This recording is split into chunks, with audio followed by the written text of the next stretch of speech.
Yeah, I think the revolution is not an event that we can set a date for it. We cannot say that the Egyptian revolution started January 25th and ended February 11th, because a revolution is a state more than an event.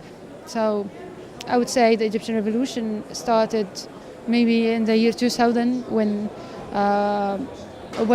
people started to know, like, to use the internet and know what's happening, or even beforehand, before this, like for the first time in the country, the first time ever in the Egyptian history, to hear a chant against the president was in 2005.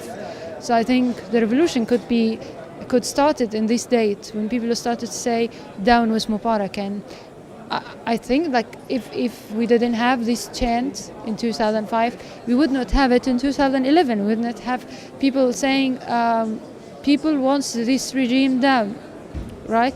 And people was not to chant down with Mubarak in 2005 unless someone in 2000 revealed the corruption of the regime. And this one who revealed the corruption of the regime was not to know that the regime is corrupted unless other one let him know that there's something going on. So I think it's a very long chain.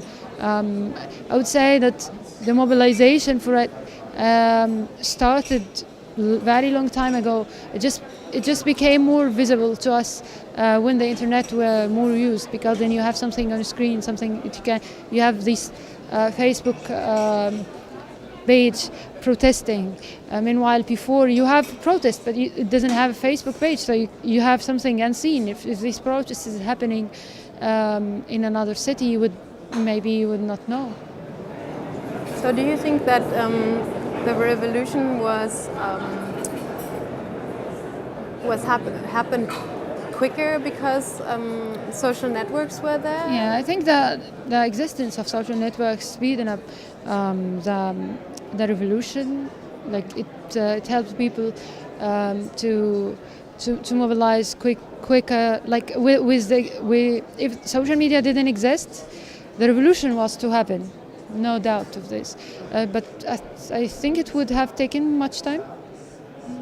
There's 1,000 ways, and you can use bulk SMS. Or I just want to know, like, what was actually used the most? And I think we got to use Egyptians, got to use all the available tools they have. So but the most common tool, of course, were mobile, because the mobile, like, it's very easy and it's in the pocket of everyone, and it's not very expensive, and it doesn't require a high technical knowledge or something, and you can record, you can do many things, texts, and if you can use Twitter via the mobile.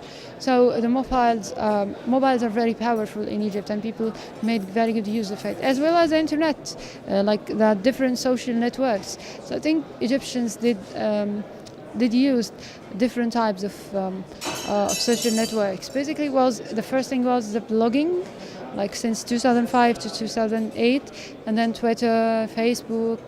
Then they are using many other things. The government knows about social media too. Did the government use social media in any way to distract the revolution?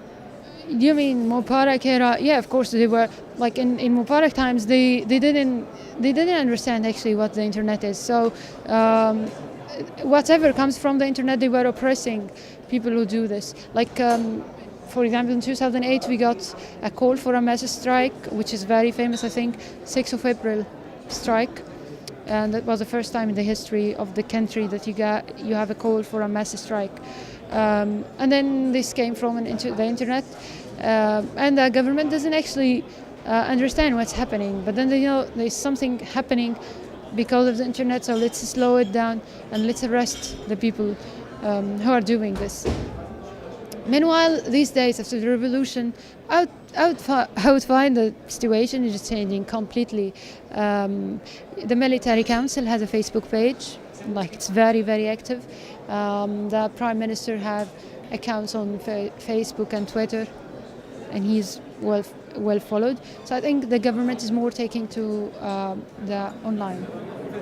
But at some point, the government didn't see any other way than to shut down the internet, right? So what actually happened, and how was it, and what did you do? Like the internet was shut off, I think, because the government know that it's going to be scandalized if the internet's still on, and people will network more with each other and coordinate, and then you find these protests growing and growing. But what happened when they shut off the internet? They were actually stupid enough to do this, and because this is a newsworthy. Like, you get the media to look at you because they are a big country, and you are shutting off the internet and mobile services, which, like, China even didn't do this. And what happened is that people got very disturbed because they know that there is something bad going on. If the country is taking such a step, there's something awful happening. And then they talked to street and checked what's happening. So they talked to street and checked themselves instead of just listening to propaganda. That was quite good step from the government, I think. So you think the shutdown actually... Yeah, thanks for Mubarak for shutting it down. You said in your talk you didn't only experience censorship by the government, but also by enterprises, platforms. Can you tell me a little bit about that? Sometimes social networks themselves, they do censor. I wouldn't even call it censorship, because it's not necessarily like they like Mubarak or something, so that's why they are censoring or taking some content down. But it's like their policies, their terms and conditions, and which I think they should review it.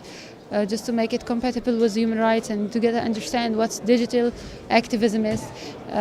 So one of the things happened is that we put some pictures of police officers to Flickr. One of my friends did this, and then Flickr took them down because he said Flickr sent him a message telling, well, it's not okay that you're using pictures which are not yours.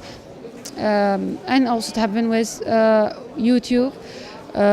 We got some leaks of torture clips. Some people were being tortured, and police officers filmed them with their mobiles. And then we got to have a leak with these torture clips. And when we put them to YouTube, a friend of mine put them. YouTube took them down and said, "This is very abusive. This is very violent. You should not upload this." So I think these companies should review their policies. Maybe the internet is not ready for